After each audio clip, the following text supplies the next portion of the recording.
This episode of On the Ropes is brought to you by BWC. Boxing with Chris is a YouTube channel and podcast that covers the latest in boxing news, updates on prospective fighters, as well as interviews of both past and present boxers. Be sure to follow us on YouTube and Instagram for more updates and news. BWC, keep it A more than 92. If you would like to have your advertisement featured here, please email boxingwithchrismedia@gmail.com. Enjoy the pod.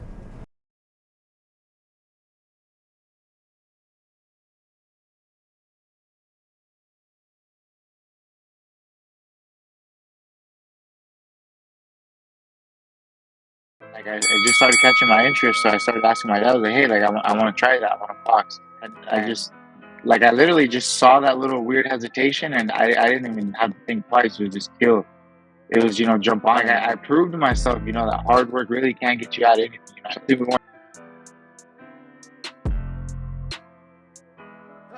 YouTube, what it do?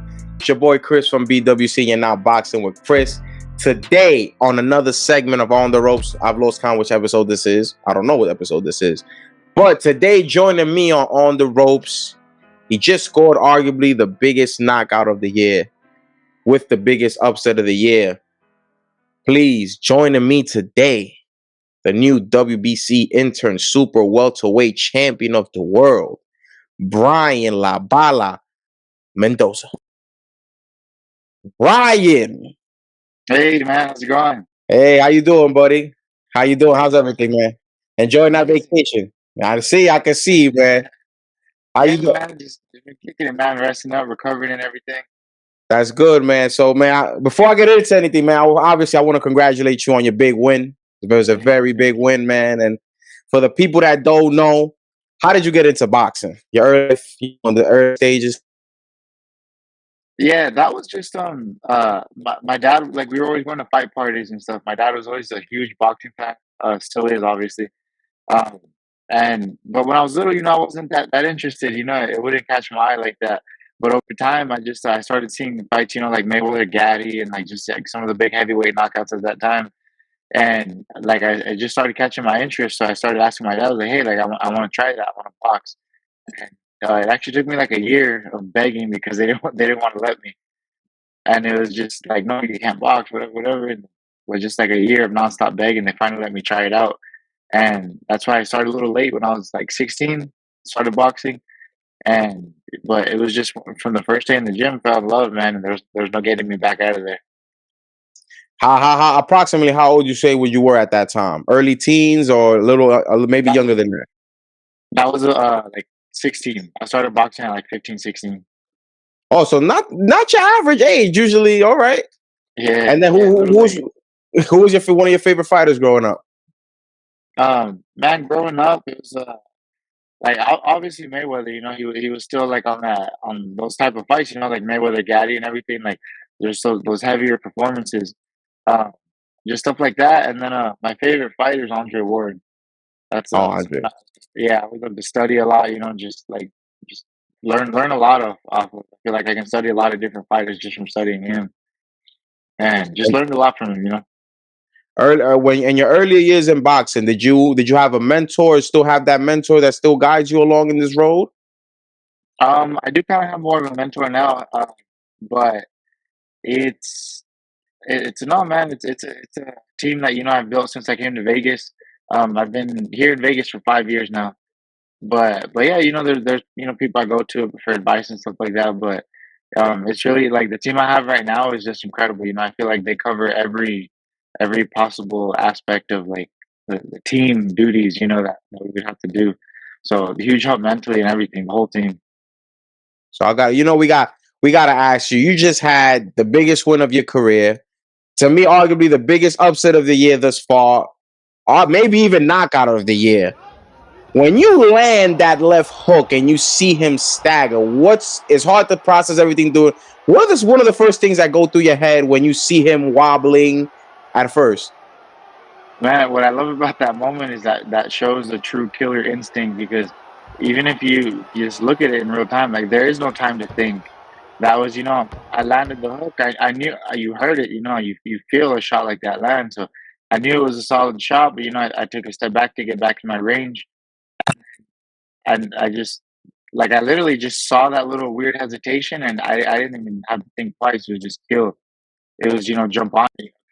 I knew Fundora's a dude that's if you let him recover, he's just gonna get right back on. That just nonstop punching and all that. So I was like, no, like I saw that moment and I jumped on it. It was just pure instinct. When it was a tough fight, one of the things that I noticed, you were resilient, but one of the things that really stood out, you kept your poise. When you're in a situation like that, does everything hit right away, or is it something that really hits after everything sucks in, or did all the emotions just hit right away? Man, it's been a mix of everything. Like I will, just tons of emotion in one moment, and then the next moment it feels like a dream. Like it's like I real life made this happen because it's always like you hear these stories, like oh you work hard, you can make it happen and stuff. Like obviously you don't believe it and it's motivational and everything, but like just like to feel it, like I proved to myself, that hard work really can get you out of anything. Like I took those losses earlier in my career and like people just counted me out. They said, "All right, that's done," because they're so used to seeing like how one person is, and that's the way you are forever. Like they think you're stuck in a mold, and I proved that. Even stylistically, everything like that you see in the ring, just the aura I even carry around me, you can see a change. It's totally different from what I used to be. So I'm proof that you can change everything. So it's been just every emotion and just it's been craziness. Um, Now that you're victorious, can you give me the game plan? Because we've seen chinks in Fundora's armor. What was something that you guys spoke in the gym? Something that you guys pinpointed on the keyboard. Now that you're victorious and you can actually give out the game plan. Yeah, I mean, just a little bit, man. The point was, to chop that tree. People always, they just, I feel like people haven't been able to execute anything because they're so scared just with the height. They're so scared with, his such the awkward angles that his punches come in. Just because you saw that, like sometimes I would even try to clinch or try to slow down the action a little bit, but his punches come at such weird angles that he can just kind of just touch you, like, at whatever moment. But I don't know, man. It's a hard one to answer, I guess. No, I guess. And then is a rematch in place, or is the mandatory route is what you're really after?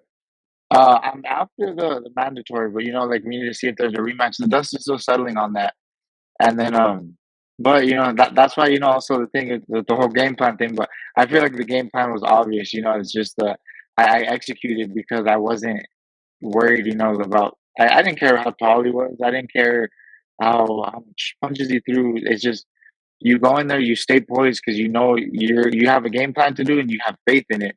Because I started losing those, especially those middle rounds and like the last few, and like it's just that you got to stay calm and have faith in the game plan. I knew it was gonna work. I wasn't worried about having a big first half. So When you now, hit, sorry, no, just tell me. no, Yeah, that's the question. It was I definitely want the mandatory, but if there's a rematch, then we'll do a rematch. But um, the mandatory is obviously what I'm after, because we're trying to level up. Like I have the interim, and I want the full. I have the chance for undisputed right there. So that's definitely where we're shooting.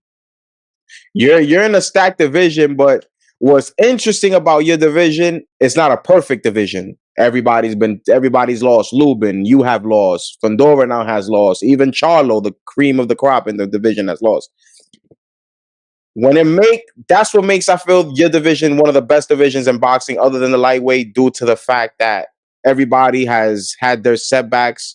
And you right now, I feel like your confidence is high. Your last two wins have been spectacular way of knockout. I feel like your power is underestimated right now, but I feel like you put that on notice. Yeah. When you pre-fight and you hear all these people say maybe you don't stand a chance, you're too small, and you prove the doubters wrong, how does that make you feel inside? Are you more of an I told you kind of guy, or you just stick to the people that believe in you? Internally, I'm a I told you so guy. When you hear me jumping up on the corner and yelling after, that's basically my I told you so. I literally actually said that after the Rosario fight. I said I told you in the corner, but no, like I said in that post fight little interview that I I do this for the people that believe in me. There's a world full of haters out there, and not just haters, just maybe even just non-believers, just whatever they are. You know, they don't want to see you succeed. They don't think you're even capable of it. But why should I give them energy when like there's people that love me? There's a small circle, you know, that just truly said, "Nah, you got this all day." Like through the whole career, you know, through the setbacks, they're like, "No, like you can still do it." Like those people, they matter, you know, because they believed in you when no one else uh, did, and they didn't have to believe in you. Like they could have just, you know, just jumped off the wagon, you know, from like several opportunities. But those people that stick with you, that's who really matters in the end. When you, what do you feel right now is your key to improvement right now and taking yourself to this level? Is there something you want to work on right now? Has now that you being the interim champions, there's only, if I'm not mistaken, it's only you and Zoo right now. So Mhm. Charlo's got the injury, so he's looking like he's not gonna fight this year. So are you willing Right. to just wait for your mandatory shot?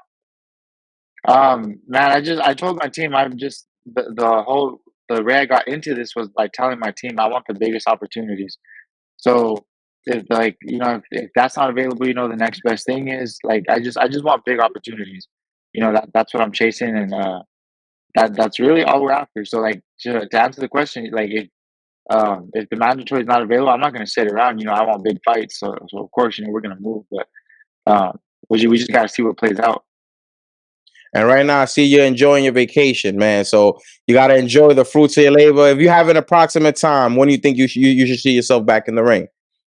Man, you know, even enjoying the fruits of my labor, I'm just kicking with the family and just the homies and stuff, just real close stuff. But I'm only taking about like 2 weeks off, and then I'm gonna jump right back into you know the strength and conditioning and the boxing and everything, and just be moving. So the training, the activity is not something you ever have to worry about. It's just how soon the you know the company like my team PBC, Al Heyman and Luis Tacuba Jr. will get me the fights. But I'd say maybe 4 to 5 months to answer the question, um, but it could be more, it could be less because I'm literally always ready. So that's not gonna be an issue. We'll just see what big fights can get made, and then you'll see me back in the ring. You got. I got to ask you an honest question. Do you pay attention to odds makers? Oh, of course. People tend to be like, "No, I don't pay attention. I just tend to hear about what I hear." So you pay attention to the odds makers. What do you got to say to the? Yeah, no, like to them, I just have to say, like, just doubt me now. Like they keep the reason I couldn't ignore these betting odds because I was a plus 700, plus 800 in some spots, you know, to be able to pull this off. It was that bad, and then I heard the plus knockout was like a 12 to 1 or 11 to 1 or something. So even more. So I really messed them up. But I even like in a few interviews, I was telling people that hey, they're giving away free money at the sports book. We were shocked. That was a newer Covenant Shakur Stevenson fight. We're in the Yeah. car. We're gassing up. Mhm. And my friend just tasked me. He's like, "Yo, Fedora just got knocked out." And when we see that punch, you knocked the sweat off of him. Like it was arguably one of the Mhm. cleanest punches I've ever seen, man. It's amazing. I know you got to feel amazing coming from that Great. underdog win, that rocky moment. What do you got to say to the youth right now that you know is sitting in that underdog position that you were just in 2 weeks ago? Man, to those kids, like I even tell them, I still imagine myself as that kid today. Like, both. Brian, Brian, Brian. Oh, Hey, there we yeah, go. We good? yeah, yeah. Sorry about that. I had a call. No, but you know, to those kids, I always like before the fights, I envision myself, and I'm like, I look and I'm like, would that little kid that I used to be, would he be proud of who he sees in the mirror today? You know what he's doing, and then I was like, I'm on my way to a title fight. You know, like some people weren't supposed to even make it this far. I was always that little kid saying, man, I want to grow up and I want to do like something really big. I want to just like I might not even know exactly what it is, but I just know like I'm capable of big things, and that's what I did. So it's just possible. I really worked my way. This wasn't, you know, like I had the perfect team from the beginning and everything just lined up for me. Like it wasn't, you know, everything fell apart actually. and it's just possible. Like legitimately, like if this is real life, if I can do it, anybody can do it. I'm happy you're sitting on top of the world. You deserve every bit. Brian, thank you so much for your time. Thank you for joining. I appreciate you. Best of luck to any future plans, and we'll be seeing each other soon, buddy. All right. Thank you. Yes, sir. I appreciate you, man. Thank you. No worries.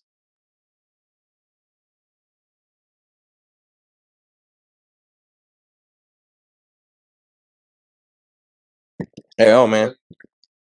Stop moving the mic. What the fuck, bro? Are you a rapper, dude? I'm a fucking rapper. Yo.